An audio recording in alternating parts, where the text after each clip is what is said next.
দীর্ঘদিন আড়ালে থাকার পর পারিবারিক বিরোধের জেরে সম্প্রতি আলোচনায় আসেন ঢাকাই সিনেমার জনপ্রিয় অভিনেত্রী সাদিকা পারভিন পপি। বাবার ৬ কাঠা জমি দখলের চেষ্টার অভিযোগে পপির নামে চলতি বছরের ৩ ফেব্রুয়ারি সাধারণ ডায়েরি করেন ফিরোজা পারভিন।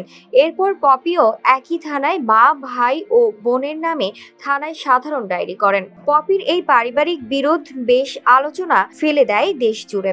ধক ধক করে বুকের ভিতরে ধক ধক করে। সাম্প্রতিক সামাজিক যোগাযোগ মাধ্যমের বিভিন্ন গ্রুপে পপির একটি মন্তব্য বেশ ঘুরপাক খাচ্ছে। সেখানে তিনি মন্তব্য করেছেন যে চলচ্চিত্র করার কারণে তার অনেক বদনাম হয়েছে, তাই এখন চলচ্চিত্রকে বিদায় জানিয়ে স্বামী, সন্তান ও সংসার নিয়েই থাকতে চান।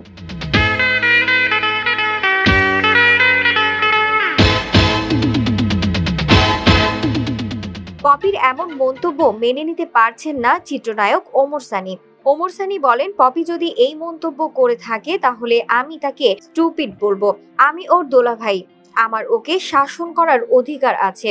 সে এইভাবে যদি বলে থাকে তাহলে আমি বলবো সে অবশ্যই নিজেকে ছোট করেছে।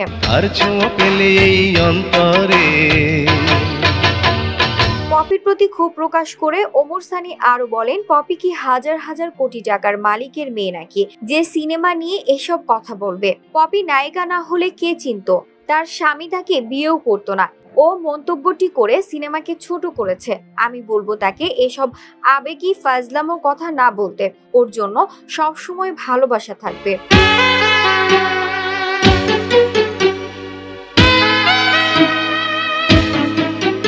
আর হ্যাঁ, সুসময় না হোক, খারাপ সময় আমাকে ডাকলে অবশ্যই তার পাশে আমাকে পাবে। ওমর সানি 1997 সালে পপির বিপরীতেই চলচ্চিত্রে অভিষেক করেছিলেন এবং দুজনে কুলি সিনেমার জুটি বেঁধে কাজ করেছিলেন। পাশাপাশি পপি ও ওমর সানি সম্পর্কে আত্মীয়, কারণ পপি তার স্ত্রীর ফুফাতো বোন।